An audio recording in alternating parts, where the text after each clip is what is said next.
Bonjour, je suis ravi de vous accueillir aujourd'hui pour le lancement de notre formation sur le développement web. Que vous soyez débutant ou que vous ayez déjà une certaine expérience dans ces domaines, cette formation est conçue pour vous aider à acquérir les compétences nécessaires pour devenir un développeur web compétent.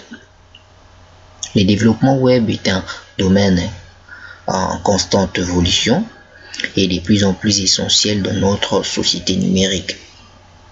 Que ce soit pour la création des sites vitrines, d'applications web ou des plateformes e-commerce, les compétences en développement web sont devenues incontournables.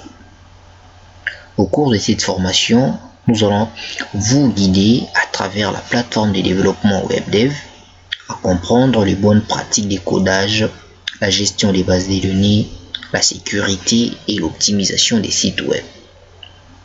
Notre objectif est de vous fournir les compétences et les connaissances nécessaires pour que vous puissiez créer des sites web attrayants, interactifs et fonctionnels. Et que vous envisagez de lancer votre propre entreprise en ligne, de travailler en tant que freelance ou de rejoindre une entreprise spécialisée en développement web, cette formation vous préparera de manière optimale. Nous avons conçu cette formation de manière à ce qu'elle soit interactive et pratique. Nous croyons fermement à l'apprentissage collaboratif et à l'importance de créer un environnement d'apprentissage dynamique et stimulant. Je suis convaincu que cette formation sera une expérience enrichissante pour vous tous et que vous en tirerez de nombreux avantages pour votre parcours professionnel. Bon, alors préparez-vous à plonger dans le monde captivant du développement web. Une fois encore, je vous souhaite la bienvenue. Prêt à commencer cette passionnante aventure? Let's go! On lance notre plateforme de développement, c'est-à-dire WebDev. Donc pour cette formation, moi j'utilise la version 25. Donc peu importe la version que vous avez, mais je vous conseille de travailler à partir de la version 23. Je vais lancer notre plateforme de développement WebDev 25. Alors, je tiens à vous rappeler que durant cette formation, nous n'allons pas voir toutes les notions du développement web, faute de temps, mais nous allons voir les notions élémentaires et pertinentes qui vont vous permettre d'avoir des bonnes bases. Alors ici, je vais me renseigner mes informations et je vais me connecter dans mon environnement. Alors le développement web avec WebDev est beaucoup plus différent avec d'autres plateformes, mais également avec d'autres langages de programmation. En WebDev, il existe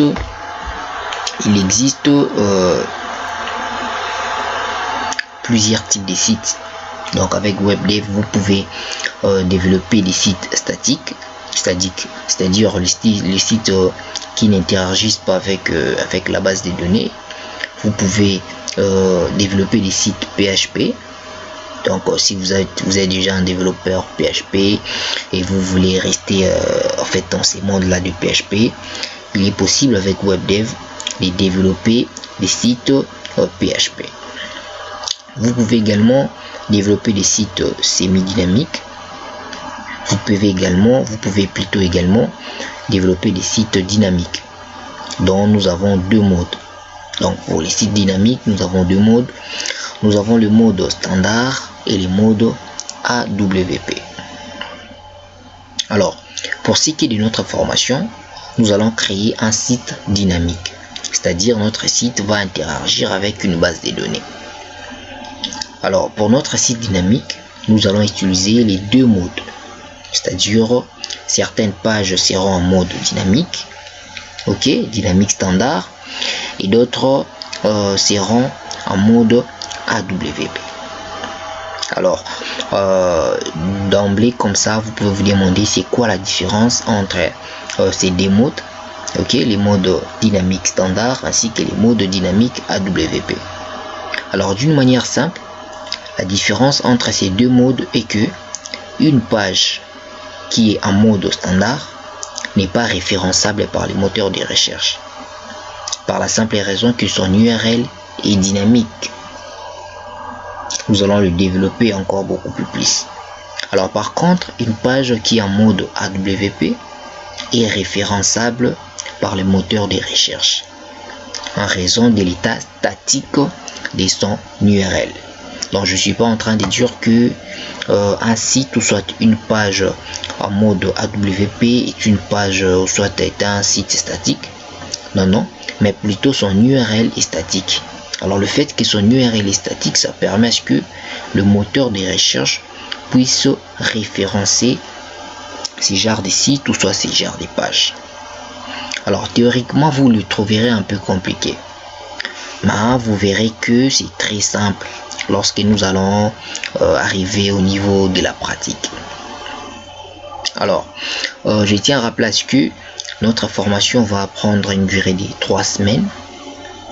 Ok, et nous allons nous organiser pendant ces 3 semaines là de travailler au moins 3 fois la semaine. Alors, nous allons sans plus tarder entrer dans le vif du sujet, en commençant par la création de notre site. Alors nous sommes au niveau de la fenêtre d'accueil du WebDev. Ok, peu importe la version, je pense que vous pouvez avoir déjà une fenêtre pareille. Alors ici à gauche, nous avons quelques boutons d'options. Nous avons le bouton d'actualité. Donc une fois que vous êtes là, si vous êtes connecté à internet, vous verrez toutes les actualités de la société PCsoft. Ici, la deuxième option, c'est l'option consacrée à la création du projet, c'est-à-dire à la création d'un site. Ici, la troisième option permet d'ouvrir un site, soit un projet déjà existant. La quatrième option permet tout simplement de voir déjà des exemples de références, c'est-à-dire des sites déjà développés par l'équipe de WebDev. Et en bas ici, nous avons l'option de cours d'auto-formation.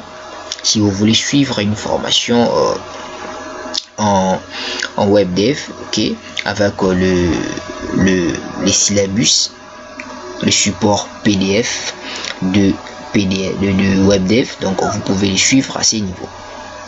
Alors, ce qui nous concerne, nous allons nous-mêmes concevoir de A à Z notre site web. Et du coup, nous allons prendre l'option créer un projet. Alors, nous allons réaliser un site de réservation des billets de voyage routiers pour une agence X. Donc, parce qu'il y a plusieurs gestions, il y a plusieurs types de sites que vous pouvez faire. Ok, il y a des sites vitrines, il y a des sites d'e-commerce et consorts, il y a des sites, il y a des forums, des blogs, ainsi de suite. Alors, nous allons pas développer tous ces genres de sites. Nous allons prendre juste un exemple et sur base de cet exemple, nous allons voir les notions élémentaires, les notions pertinentes qui vont vous permettre d'apprendre beaucoup plus et de progresser dans les développements web. Je rappelle que les sites que nous allons développer tout au long de cette formation, c'est-à-dire les sites des réservations des billets de voyage routiers, ces sites n'est pas un projet concret que vous pouvez directement commercialiser. Non. Donc nous allons juste voir de grandes lignes du développement web qui vont vous aider dans votre longue carrière de développeur web. Alors, nous allons prendre la première option site. Ok, on va cliquer dessus et l'assistant va prendre un peu quelques secondes pour nous demander maintenant si nous voulons développer quel type de site. Dans mon introduction, je vous avais bien dit que nous avons plusieurs types de sites en WebDev. Ok, et nous allons prendre site WebDev. Alors site WebDev, c'est-à-dire que c'est un site dynamique. Et là maintenant, au niveau du développement, nous allons maintenant choisir si certaines pages seront en mode dynamique standard ou soit en mode AWP. Ok, donc dans d'autres versions on parle, au lieu de parler de mode standard, ok, on parle plutôt de mode session. On va prendre la première option, on passe à l'étape suivante. Ok, Windows nous demande déjà à ce niveau de spécifier si nous allons prendre le mode session, comme j'avais dit, le mode standard, soit le mode classique. Et il y a une petite description pour vous dire quelle est la différence en fait avec les deux modes. Ok, dans mon introduction je vous avais dit que ces genres de modes ne sont pas, ces genres de pages ou soit ne sont pas référencés par des moteurs de recherche. Ok, mais plutôt le mode AWP, les pages sont référencées par des moteurs de recherche. Vous pouvez commencer les développements avec le mode session ou soit le mode standard, mais cela n'empêche pas que même à l'intérieur de ces modes d'avoir également des pages AWP. Donc pour notre cas, notre site aura deux facettes. Aura la facette classique, ok, et la facette AWP. La facette classique ou soit la facette session va nous permettre de gérer les côtés administration, soit les côtés administratifs de l'agence du voyage. Et le côté AWP, ou soit les côtés qui sera référencé par les moteurs de recherche, va permettre à tout simplement aux clients d'accéder à ces sites et de passer ou de faire leur réservation et de voir des voyages disponibles. Alors, nous allons prendre le mode classique, ça ne cause pas de problème. On va modifier par après. On va prendre suivant et puis on va préciser les noms de notre projet. Alors, nous travaillons sur la gestion de réservation de billets de voyage routier. Alors, au niveau du nom du projet, nous allons prendre un nom beaucoup plus significatif. Donc à ce niveau on peut écrire geste réservation. Ok, et du côté nomenclature je vous conseillerais d'éviter un peu les espaces.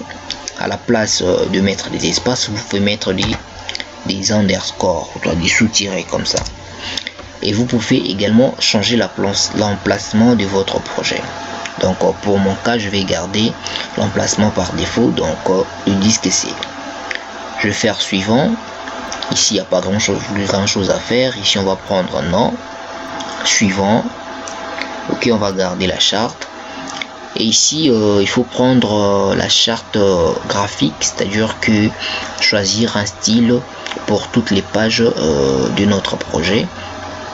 Et pour ce qui est de notre cas, nous allons prendre, je vais voir, nous allons prendre quoi comme style. On peut prendre, ok, on peut prendre attendez, voilà, on peut prendre celui-ci, donc pas de problème. On passe à l'étape suivante. Ok, notre projet n'aura qu'une seule langue, le français, d'accord. Et ici WebDev nous demande si notre projet va utiliser une base de données. Ok, si notre projet va accéder à une base de données. Alors nous avons parlé de la gestion de réservation des billets de voyage routier, c'est-à-dire que nous allons gérer les données. Alors les données que nous allons gérer, c'est-à-dire que nous allons les stocker dans une base de données. Du coup on va prendre la première option, oui, créer une nouvelle base de données. On passe à l'étape suivante. WebDev nous demande de donner un nom à notre analyse. Alors ici je spécifie que l'analyse c'est tout simplement une partie qui nous permet de décrire la structure de notre base de données. C'est-à-dire notre base de données sera composée de combien de tables, sera composée de quelles tables et ces tables auront quoi comme rubrique, ainsi de suite. Nous allons beaucoup plus expliquer lorsque nous allons commencer la création de la base de données. À ce niveau, WebDev nous demande de préciser les types de la base de données, c'est-à-dire les moteurs de la base de données. les logiciels, soit l'outil qui va nous permettre de gérer notre base de données. Par défaut, WebDev vient déjà avec WebDev, allais-je dire, vient déjà avec son type ou soit son moteur de base de données. Ok, donc ces moteurs de base de données travaillent en mode classique et en mode client-serveur. Alors le moteur de base de données de WebDev s'appelle HFSQL, donc qui veut dire Hyperfile SQL. Alors vous pouvez également réaliser votre base de données avec un autre logiciel et prendre cette base de données, la relier avec votre site. Donc ça pouvait être MySQL ou je ne sais pas moi, MariaDB, Oracle ou ainsi de suite.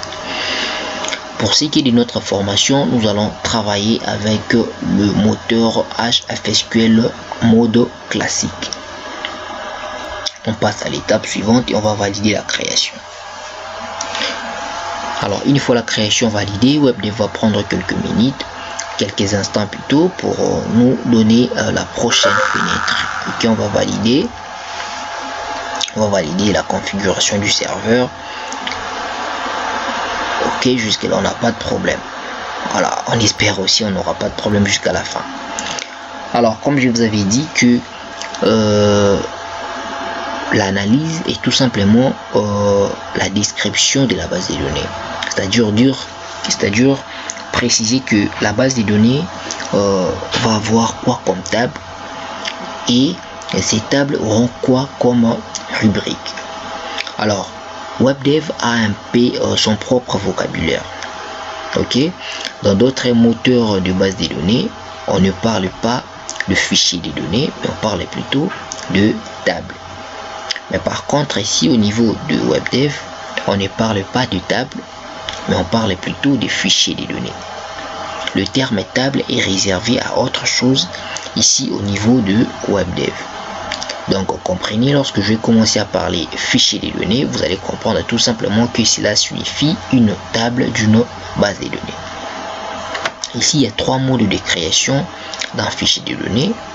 Soit vous allez créer vous-même votre fichier de données, soit vous allez prendre déjà un fichier de données sélectionné ou soit un fichier de données prédéfini par l'équipe de WebDev, ou soit vous pouvez utiliser un fichier de données provenant d'une base de données existante.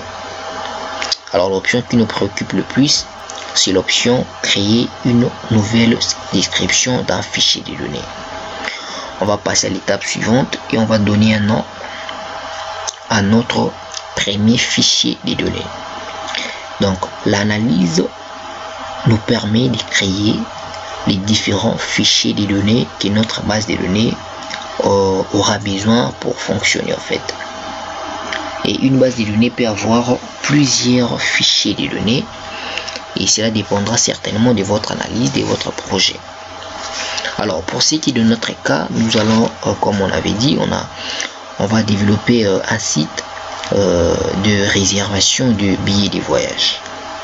Alors si on peut faire une petite analyse, on peut se demander déjà quand on parle de réservation des billets de voyage, c'est-à-dire qu'il y a certains acteurs qui sont des acteurs qui est l'acteur principal de cette gestion. Ok, c'est-à-dire que si cet acteur n'est pas présent dans la gestion et cette gestion n'aura même pas vie. Donc dans ces cas on parle de clients, parce que ce sont des clients, soit des internautes qui visiteront notre site pour passer de comment dirais-je, pour réserver en fait de billets de voyage. Alors sur ce, nous allons créer notre premier fichier de données que nous allons appeler client. Ok, à ce niveau on précise les noms du fichier de données. Les libellés, c'est tout simplement l'explication du nom, en fait, du nom du fichier. Et les libellés vient automatiquement lorsque vous précisez un nom du fichier des données. Et la troisième option, la troisième case, un enregistrement représente, va tout simplement vous dire que chaque enregistrement dans ces fichiers de données va représenter un seul client. C'est-à-dire lorsque nous allons commencer à enregistrer des données dans ces fichiers de données, c'est-à-dire une seule ligne d'enregistrement est égale à un client. Alors, l'analyse est un peu évolutive, c'est-à-dire que au cours du projet, arrivé peut-être à 80 ou soit à 70% du projet, vous pouvez constater qu'il y a certaines rectifications qu'il faudrait effectuer au niveau de l'analyse, c'est-à-dire supprimer certains fichiers, certaines rubriques, soit rajouter d'autres. Donc pour dire tout simplement que nous allons commencer peut-être à modifier notre analyse au fur et à mesure que nous allons commencer à avancer selon nos besoins. Alors chaque fichier de données est composé de plusieurs rubriques, c'est-à-dire qu'un client a des informations qui les qualifient au fait. Donc un client doit avoir un nom, un client doit avoir un prénom, il y a une adresse, un numéro de téléphone, ainsi de suite. Mais dans le règle de la base de données, chaque fichier de données doit toujours avoir une rubrique qui jouera le rôle d'identifiant. C'est-à-dire cette rubrique va permettre à ce que lors des enregistrements dans ces fichiers de données, que nous puissions différencier l'enregistrement 1 à l'enregistrement 2. Par exemple, pour ces fichiers clients, on peut avoir une rubrique appelée numéro client. Donc pas les numéros de téléphone certainement, mais un numéro d'identifiant qui va permettre à ce que dans notre base de données, dans notre fichier de données client, on peut avoir deux clients portant les noms de Jérémy, mais la différence entre ces deux clients sera au niveau de leur identifiant. C'est-à-dire que pour les clients Jérémy, le premier aura peut-être comme numéro client 001, et pour le deuxième Jérémy aura peut-être comme numéro client 00D. Donc il faut retenir en fait ces principes. Et ici WebDev nous demande si notre identifiant va être l'identifiant automatique, ou soit nous-mêmes nous allons créer notre propre identifiant. Donc c'est à dire quoi? Lors des enregistrements dans ces fichiers de données clients, est-ce que nous allons laisser cette responsabilité à WebDev de gérer l'identification de chaque enregistrement de ces fichiers? C'est-à-dire, lorsqu'on enregistre un premier client dans ces fichiers de données, alors la base de données prendra soin plutôt d'octroyer un identifiant automatique à ses clients, et ainsi de suite. Si c'est le cas, nous allons cocher identifiant automatique sur 8 octets, ou soit identifiant automatique sur 4 octets. Mais si on se dit que non, c'est nous-mêmes qui va plutôt gérer l'identification de nos clients, c'est-à-dire qu'à chaque enregistrement d'un client, nous-mêmes nous allons donner manuellement un identifiant à ces clients, et dans ces cas vous allez prendre l'option aucun. Alors pour ces fichiers de données, je pense que nous aurons nous-mêmes la responsabilité d'octroyer des numéros clients à nos clients. Ok, ou voilà, ou soit on peut garder tout simplement l'identifiant automatique pour permettre à ce que une fois les clients accèdent au site, donc on n'aura pas en fait ce travail là de donner encore un numéro d'identifiant au client, c'est-à-dire ça sera géré un peu d'une manière automatique. On va passer à l'étape suivante. Ici, il faut préciser le même type de base de données que vous avez utilisé, que vous avez précisé au départ lors de la création de l'analyse. C'était nous, pour notre cas, on avait choisi HFSQL classique. Suivant, et on va valider l'assistant de création. Et l'assistant de création va nous ouvrir une nouvelle fenêtre qui va nous permettre maintenant d'entrer de différentes rubriques du fichier de données client. Donc les rubriques, ce sont des informations qui qualifient un enregistrement d'un fichier de données. C'est-à-dire ici, vu que nous avons précisé que c'est la base de données qui prendra soin de gérer l'identification de nos clients, C'est-à-dire par défaut, là-bas, oui, WebDev nous crée une rubrique qui est déjà de type clé, ok, qui joue déjà les rôles, les clés uniques, c'est-à-dire d'identifiant de ces rubriques, de ces fichiers de données. C'est-à-dire lors des enregistrements, au niveau de cette rubrique, on ne peut pas retrouver deux clients portant le même ID client. Donc on va tout simplement modifier ID client. On va par contre l'appeler numéro, ok, numéro client. Et du côté libellé également, on va modifier numéro client. De ces côtés, voilà, il y a une erreur, numéro client. Du côté du nom de la rubrique, je vous conseillerais à ce que vous d'éviter de mettre des espaces et des accents. Mais du côté libellé, donc c'est pas interdit de les espacer. Et du côté type de données, il faut préciser ces numéros clients. On va stocker quel type de données. S, c'est seulement de lettres. S, c'est seulement de chiffres ou je ne sais pas moi quoi. Et c'est au niveau de ces types que vous allez préciser si cette rubrique va stocker des informations de quel type. Alors par défaut, WebDev a pris déjà les types ID automatiques pour dire que à ces niveaux les enregistrements seront incrémentés, seront rajoutés automatiquement. Et la dernière colonne, il faudrait préciser maintenant la taille de la rubrique, c'est-à-dire que un identifiant du client ne peut pas dépasser 8 caractères. Donc ça c'est géré par défaut par WebDev. Alors l'explication que je viens de vous donner, c'est la même explication qui va s'appliquer à tout le fichier des données restant de notre site, de notre base de données. Alors une fois nous avons déjà l'identifiant pour les clients, nous allons créer la deuxième rubrique, soit en double-cliquant ici en bas, soit en cliquant sur cette option ajouter une rubrique. Donc pour les clients, on aura également le besoin de son nom, ok, on va mettre tout simplement nom. Voilà, on va pour créer un peu, on va mettre nom client, c'est beaucoup plus mieux. Et puis ici on dit nom du client, nom du client, nom du client, ok.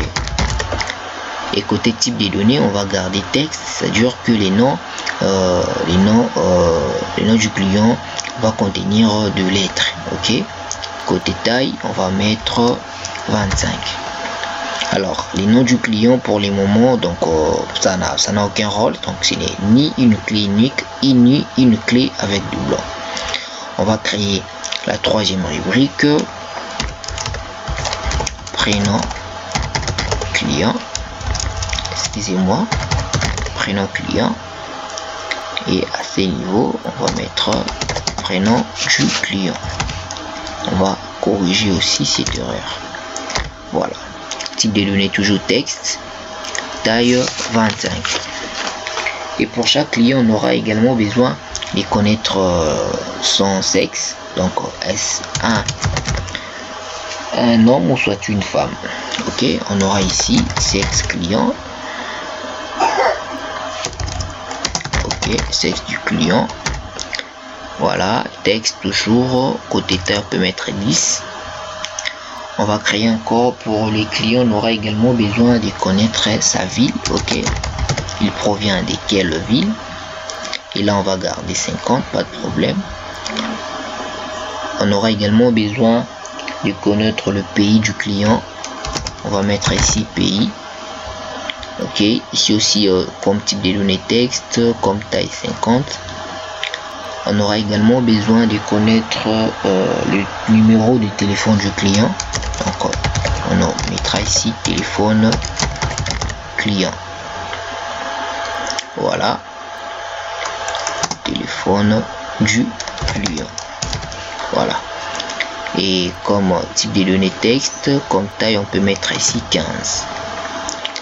Et on aura également besoin de son adresse email,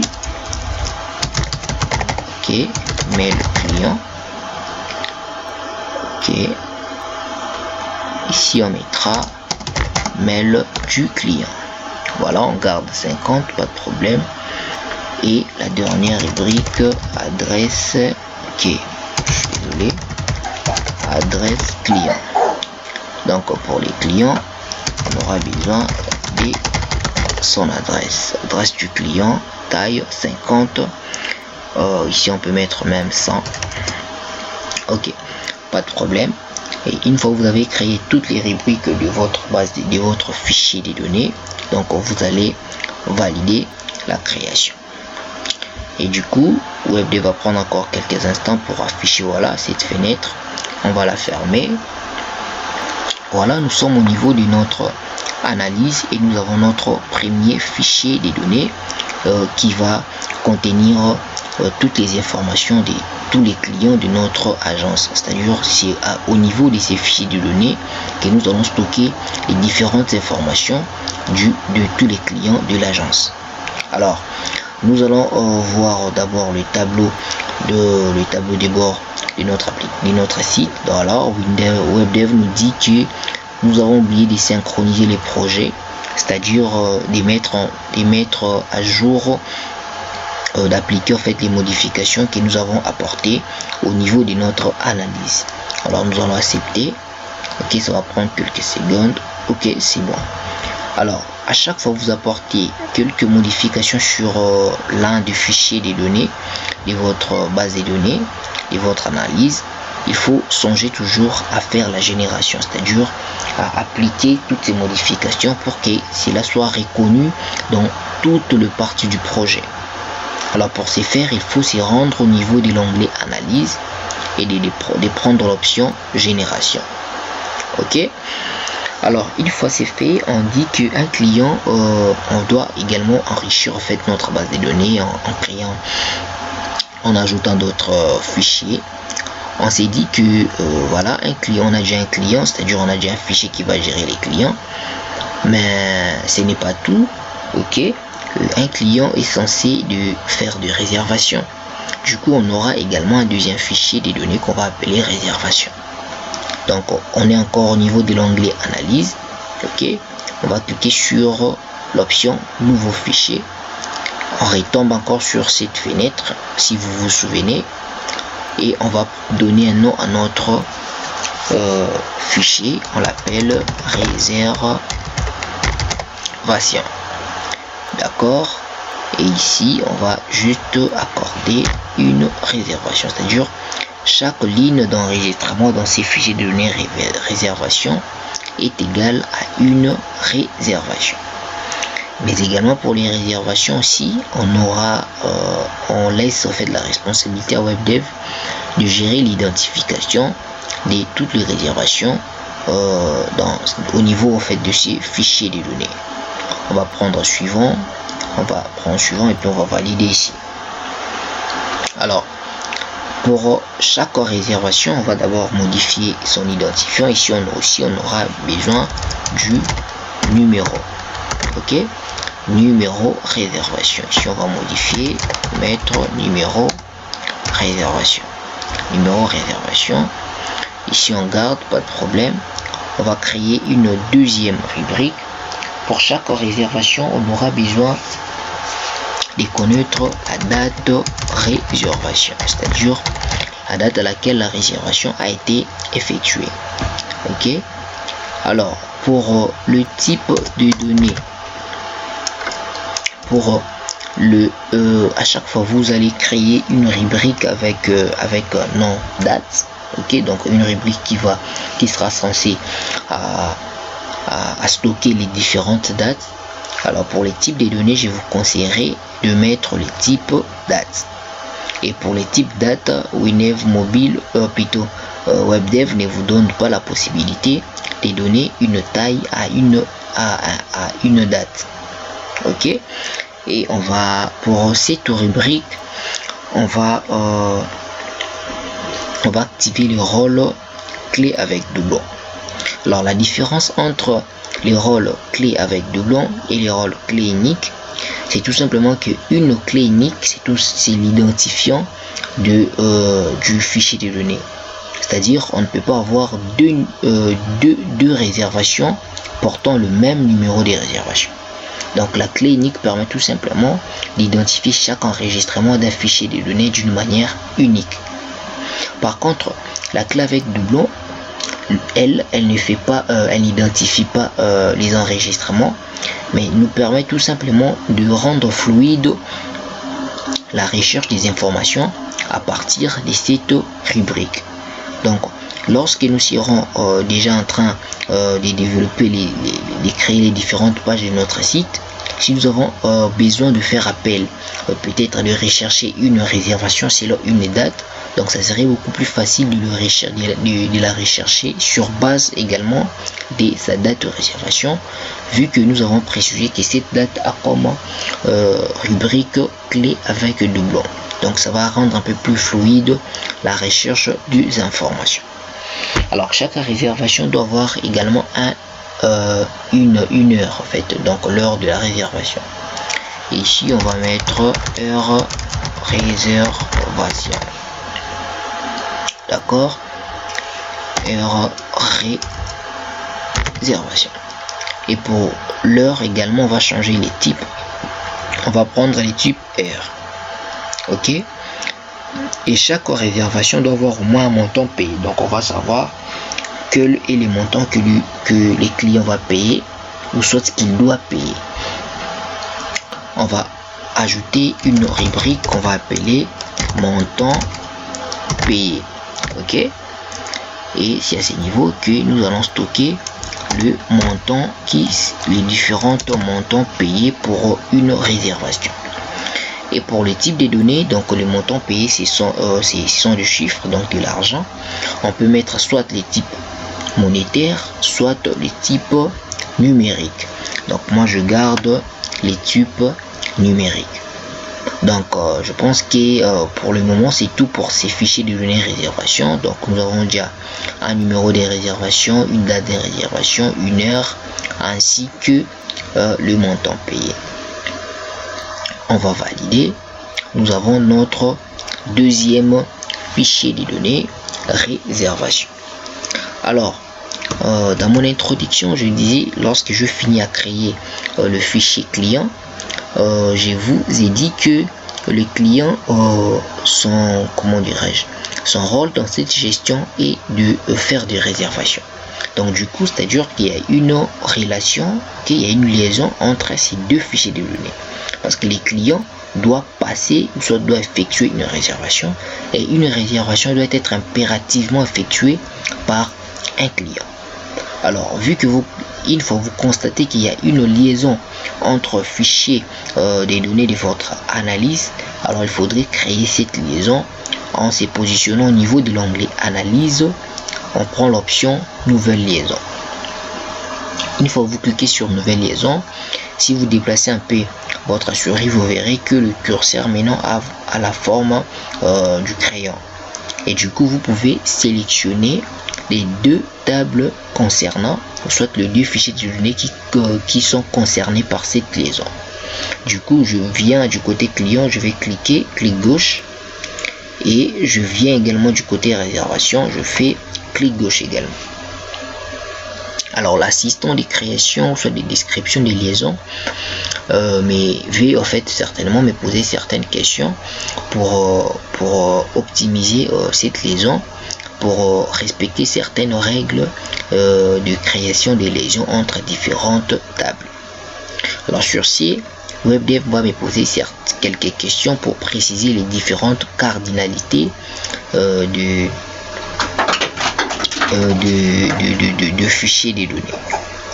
La première question à ce niveau, donc je vous conseillerais tout simplement de garder non, donc pour tous les fichiers de données, pour la plupart de nos fichiers de données, à ce niveau nous allons garder tout simplement de réponse non, ok.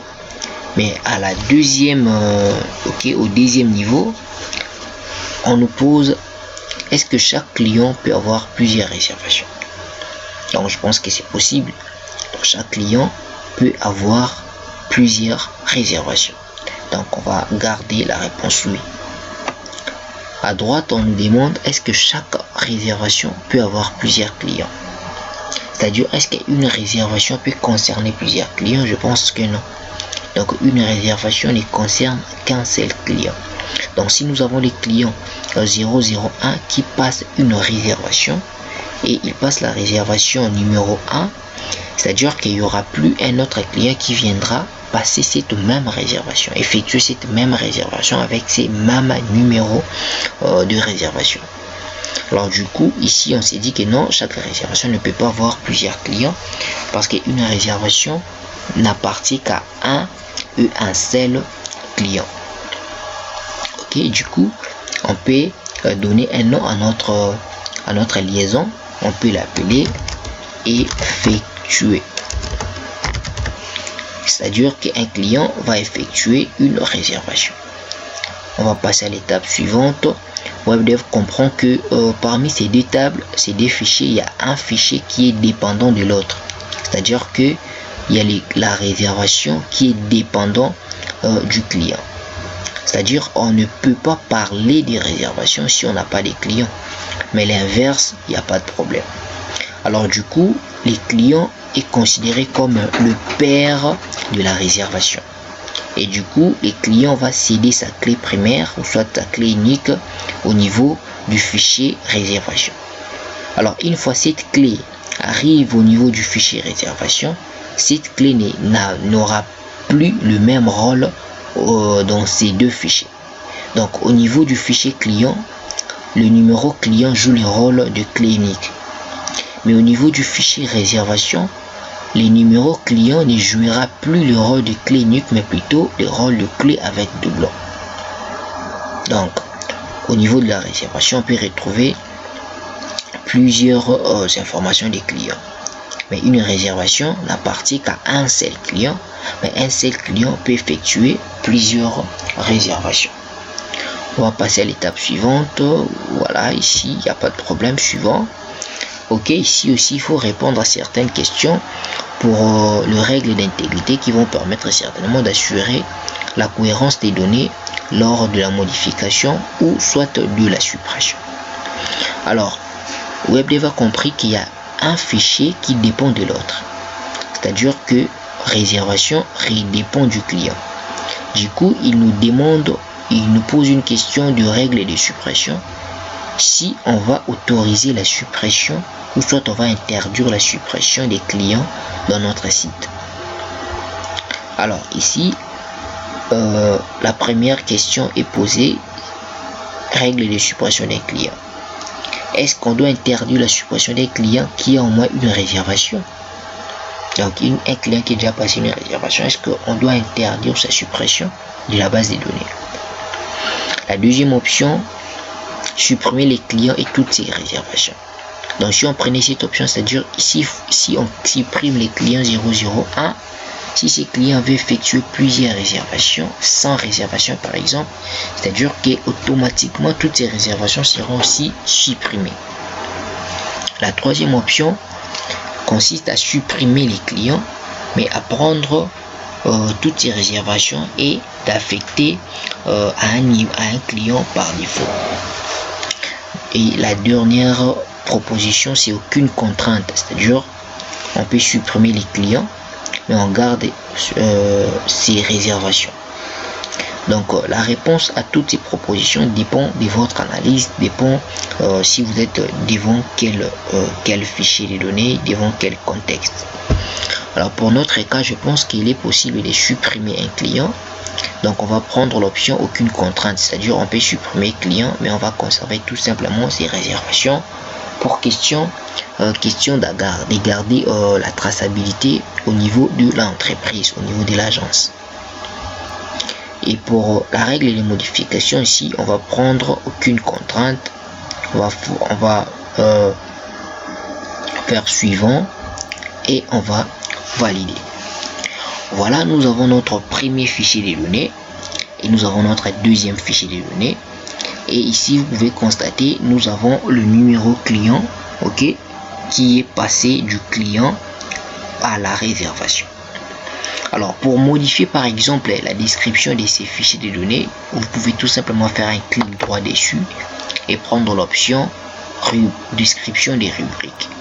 et ça va vous ramener au niveau de cette fenêtre et vous pouvez rajouter des rubriques, supprimer soit modifier.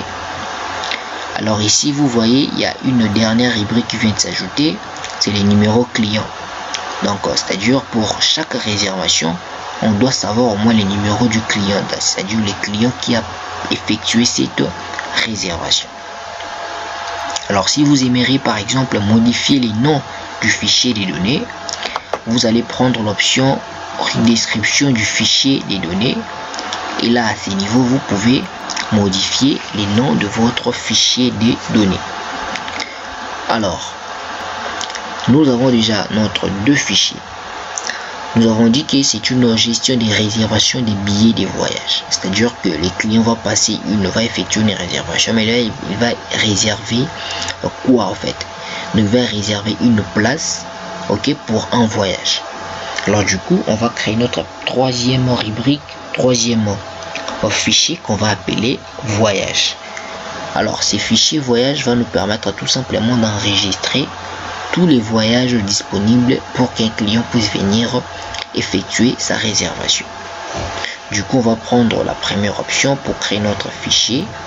Les fichiers va s'appeler voyage. Donc on va garder le même principe et chaque voyage, pour les voyages dans un premier temps d'abord on peut prendre aucun. On va voir s'il y aura nécessité de modifier modifier l'identifiant, est-ce que ce soit automatique soit manuel. On va passer à l'étape suivante. Voilà, on garde toujours notre moteur de base des données suivant et on va valider et on va rajouter certaines rubriques pour notre fichier voyage. Et du coup à la base ces fichiers n'a aucune rubrique, ok, parce que nous avons précisé que ces fichiers n'aura pas eu un identifiant automatique. Donc nous-mêmes nous allons créer l'identifiant ainsi que certaines rubriques.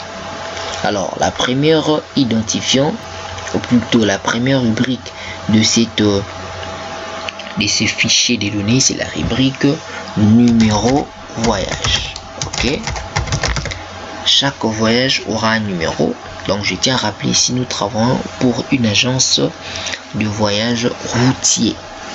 Donc chaque voyage aura un numéro, ok, et ces numéros ne sera pas auto-incrément, c'est-à-dire incrémenté automatiquement. Donc c'est-à-dire ça serait à nous-mêmes d'entrer un numéro pour un voyage. Et pour la taille on peut mettre la taille 7. Et pour le rôle, on va prendre clinique. C'est-à-dire lors des enregistrements de nouveaux voyages dans notre base de données, on ne peut pas avoir deux voyages portant le même numéro de voyage. Alors pour chaque voyage, on doit également voir la date du voyage. Donc du coup, on va créer une nouvelle rubrique que nous allons appeler date voyage. Donc là nous allons stocker les différentes voyages, les différentes dates de nos différents voyages. Et voilà, date voyage. Et comme type de données, on va prendre le type date toujours et on va filtrer avec clé avec doublon. Et pour chaque voyage, on aimerait également avoir l'heure de départ, c'est-à-dire que ce voyage va quitter l'agence par exemple à quelle heure, ok. Heure de départ, on va mettre heure de départ, ok, pas de problème, heure de départ. Et là, comme type de données, on va prendre également heure.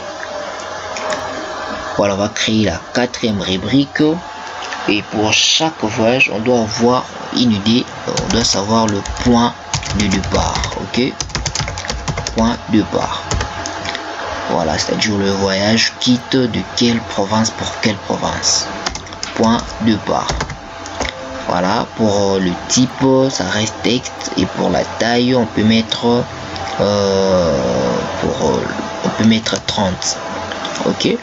et on va créer encore une rubrique pour le voyage. Donc pour chaque voyage, on aimerait également savoir la destination. Donc on connaît l'heure du voyage, la date du voyage, l'heure, le point de départ, mais on doit également connaître le point de chute ou soit la destination. Ok, la destination, on peut voilà la destination, on peut changer juste sa taille à 30. Et pour chaque voyage, on va enregistrer un prix, donc pour savoir que ces voyages coûtent autant. Du coup, on va créer une rubrique encore de plus. On va écrire tout simplement prix, et pour type de données, on prend toujours numérique. Et la dernière rubrique, donc pour chaque voyage, on va insérer une image. Donc une image qui va permettre à l'utilisateur de comprendre que ce site est un site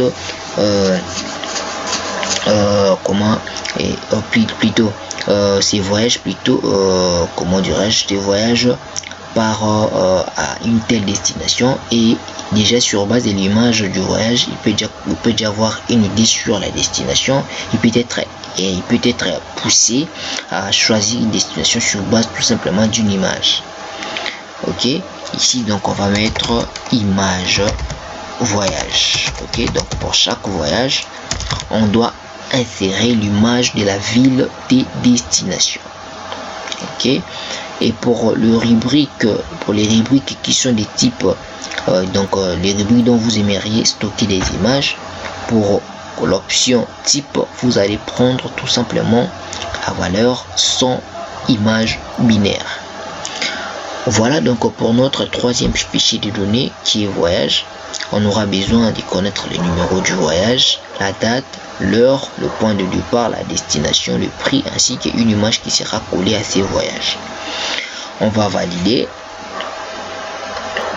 Voilà, on a maintenant notre troisième fichier. Donc on a dit que les clients doivent effectuer une réservation, mais cette réservation doit concerner un voyage. Donc on réserve un billet pour un voyage. Alors du coup, la réservation sera reliée au voyage. Ok, on va créer cette liaison entre voyage et réservation. Donc comme j'avais dit, on ne répond pas aux deux premières questions, on va prendre juste les deux deuxièmes questions. Donc à ce niveau, on nous dit, est-ce que chaque voyage peut avoir plusieurs réservations? Donc pour un voyage, est-ce que ces voyages peuvent concerner plusieurs réservations? Je pense que la réponse est oui. Donc pour le voyage numéro 1, il y aura plusieurs clients qui ont commandé, ou soit il y aura plusieurs clients qui ont effectué des réservations pour ces voyages. Mais à l'opposé, chaque réservation ne peut pas avoir plusieurs voyages. Donc une réservation est justement réservée, une réservation est justement concernée par un seul voyage. Donc déjà de ce côté, il n'y a plus rien à modifier, sauf à rajouter tout simplement les noms de la liaison qu'on va appeler ici par exemple concerné. Donc on comprend tout simplement que le voyage est concerné par une réservation. Suivant. Ok, donc WebDev comprend qu'il y a une table qui dépend de l'autre en fait. Donc c'est la table réservation qui dépend de la table voyage, parce qu'on ne peut pas faire une réservation sans qu'on puisse connaître déjà des voyages. Donc du coup, la table réservation, ou soit les fichiers réservation, dépend du fichier voyage, et le fichier voyage va céder sa clé unique au fichier réservation. Ok, on va aller à l'étape suivante. Ici on va valider la même question d'intégrité référentielle, l'intégrité comment dirais-je, reprenne. On nous demande s'il y aura possibilité de supprimer un voyage qui a été au moins déjà réservé. Donc si on réserve un voyage, ok, est-ce qu'on ne peut plus supprimer ces voyages? Ok, soit on peut prendre aucune contrainte, c'est-à-dire on va supprimer les voyages, mais on va garder toutes réservations. Et pour la modification également, on va prendre la même option, aucune contrainte. Suivant, on va valider. Et du coup, côté réservation, on a une autre rubrique qui vient de s'ajouter. La rubrique numéro voyage.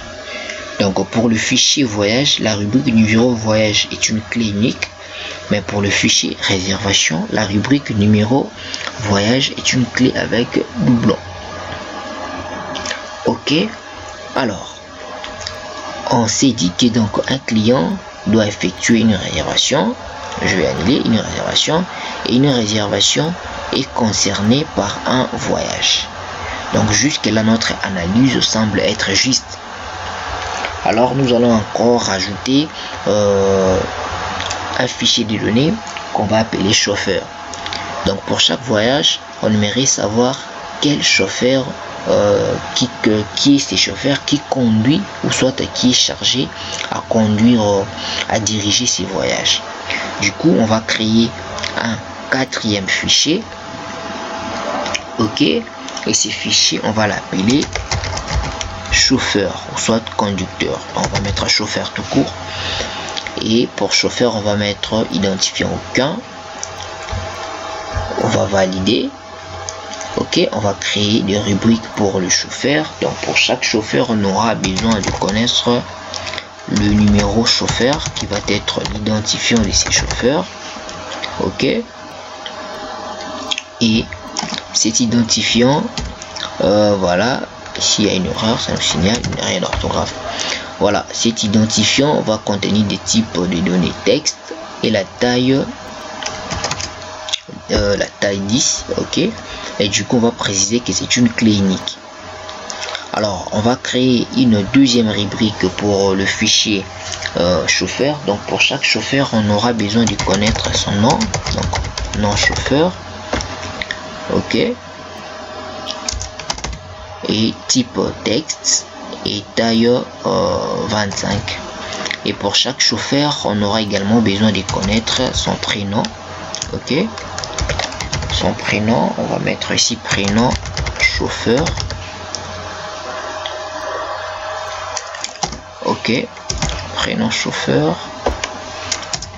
Voilà, je prends vraiment le temps de corriger certaines erreurs pour ne plus le faire à la fin du projet.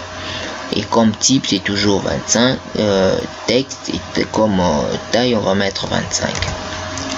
On va créer encore une rubrique pour le chauffeur. Donc pour chaque chauffeur, on aura également besoin de connaître son téléphone. Ok, son numéro de téléphone. Téléphone chauffeur. Et du coup ici à ces niveaux là, et comme taille 15. Et on va créer une dernière rubrique pour ces fichiers, c'est adresse. Donc on aura besoin de connaître également l'adresse du chauffeur. Ok, donc c'est un peu ça. Et comme taille, on va mettre 25. Donc c'était là la dernière rubrique de notre fichier chauffeur. Donc pour tout chauffeur, on doit savoir son numéro de chauffeur, son nom, son prénom, son numéro de téléphone, ainsi que son adresse. Alors on a le fichier chauffeur qui est là. Ok, on a dit que c'est un chauffeur qui va diriger, ok, un voyage, ou soit ok, qui va diriger un voyage. Et du coup il y a une liaison entre le fichier voyage et le fichier client. On va créer cette liaison entre les deux fichiers. On va créer la liaison. On va répondre à la deuxième question. On nous demande si chaque chauffeur peut avoir plusieurs voyages. Est-ce que chaque chauffeur peut diriger plusieurs voyages? Oui, c'est possible qu'un chauffeur, le même chauffeur, puisse diriger plusieurs voyages. Donc il peut diriger le voyage 1, il peut diriger le voyage 2 plus tard, le voyage 100 plus tard. Mais est-ce que chaque voyage peut être dirigé par plusieurs chauffeurs? Je ne crois pas. Donc un voyage est dirigé par qu'un seul chauffeur. Et du coup ici on garde nom. On va préciser les noms de la relation. On va mettre diriger. Ok, c'est les termes que j'ai que je vais trouver pour l'instant, donc c'est modifiable en fait. Et on va passer à l'étape suivante. Ok, alors encore une fois de plus, les chauffeurs va sceller sa clé unique au fichier voyage. Donc le fichier voyage est dépendant du fichier chauffeur. Donc on ne peut pas parler du chauffeur sans qu'il y ait, on ne peut pas parler du voyage sans qu'il y ait du chauffeur. Donc on doit enregistrer les chauffeurs avant le voyage, parce que ce sont des chauffeurs qui dirigent le voyage. Donc s'il n'y a pas de chauffeurs, il n'y a pas également de voyage. Alors du coup on va valider l'intégration de la clé. On valide encore ici à ce niveau. Donc est-ce qu'on peut interdire la suppression d'un chauffeur qui est au moins en voyage? Donc un chauffeur qui a déjà conduit, dirigé un voyage, est-ce qu'on ne peut plus les supprimer? Alors pour ces cas-ci, on peut prendre l'option supprimer. Voilà, on garde la même option. Ok, voilà, on va supprimer le chauffeur, on va garder ses voyages en fait. Ok, les voyages qu'il a eu à effectuer. Ou soit on peut supprimer les chauffeurs et supprimer également tous les voyages qu'il a eu à effectuer. Alors, il faut savoir qu'une fois vous supprimez les voyages que les clients plutôt les chauffeurs à diriger, il faut savoir qu'il y aura plusieurs conséquences. Du coup, est-ce que les données du client de réservation seront toujours visibles, seront toujours disponibles, ou soit la suppression du voyage va entraîner également la suppression de réservation. Donc lorsque vous répondez aux questions de règles d'intégrité, il faut vraiment être très prudent, il faut vraiment être comment dirais-je, il faut vraiment beaucoup y penser avant de prendre une option quelconque. Alors ici on va mettre aucune contrainte et on va aller à l'étape suivante pour valider la création du fichier chauffeur. Donc on a un fichier client qui va stocker les informations du client, de tous les clients en fait. On a le fichier réservation qui va stocker toutes les informations de réservation qui seront effectuées par les clients. On a un fichier voyage qui va sauvegarder les informations des différents voyages, et ces fichiers est relié au fichier réservation parce que chaque voyage est concerné par une réservation et chaque réservation est conservée par un voyage. Et on a également un fichier appelé chauffeur qui va nous permettre de stocker toutes les informations de nos chauffeurs, et du coup un voyage doit être dirigé par un chauffeur et un chauffeur peut diriger un voyage. Et après nous allons voir aussi un dernier fichier de données qu'on va appeler véhicule. Donc un voyage doit être effectué dans un véhicule. On doit savoir la couleur, la marque du véhicule qui a transporté plutôt les clients en fait, qui a été utilisé dans un voyage. Ok, du coup on va prendre un nouveau fichier. Ok, suivant, on va appeler le fichier véhicule. Ok, on pouvait l'appeler voiture, bus ou quelque chose comme ça. Et voilà, chaque véhicule aura un numéro. Donc ici on va prendre aucun, nous-mêmes nous allons créer la rubrique d'identifier.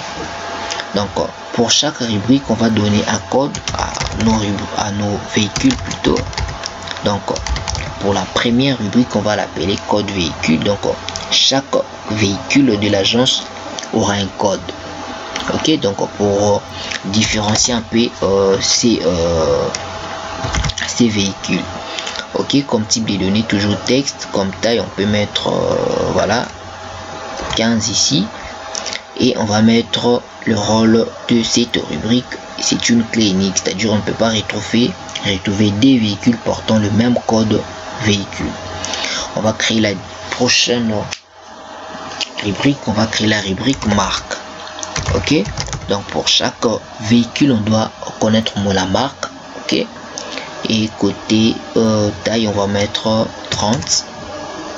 On va créer une troisième rubrique qu'on va appeler couleur. Donc au-delà de la marque on va également savoir la couleur du véhicule.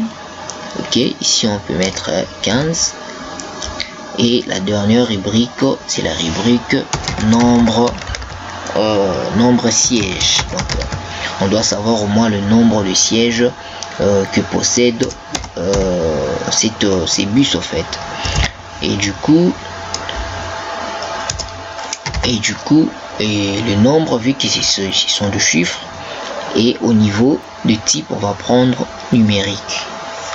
Voilà, c'était là la dernière le dernier fichier des données de notre base de données. Et on va valider sa création. Le fichier est là. Ok, le fichier véhicule est là. Alors, chaque véhicule, ok, doit être utilisé pour un voyage, et un voyage doit utiliser le véhicule pour ses voyages, en fait. Donc du coup, on va relier le fichier voyage avec le fichier véhicule. Ok, on va effectuer notre liaison entre les deux fichiers vite fait. Alors on va répondre à la question: est-ce que chaque voyage peut avoir plusieurs véhicules? Non. Donc un voyage peut tout simplement être effectué par un seul véhicule, mais chaque véhicule peut être utilisé pour plusieurs voyages. Ok, donc ici on peut mettre tout simplement ici la relation utilisée. Suivant.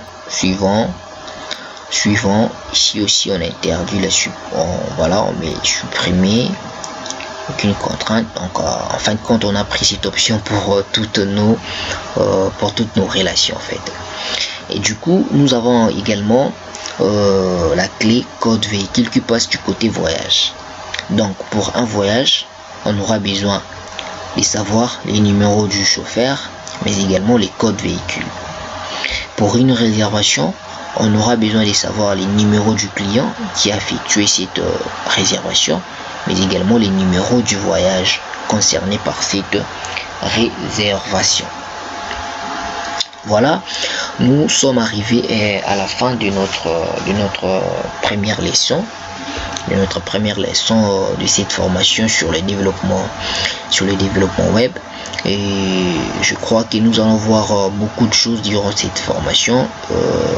Je vous demanderai tout simplement de rester un peu concentré, de rester focus et de nous faire confiance.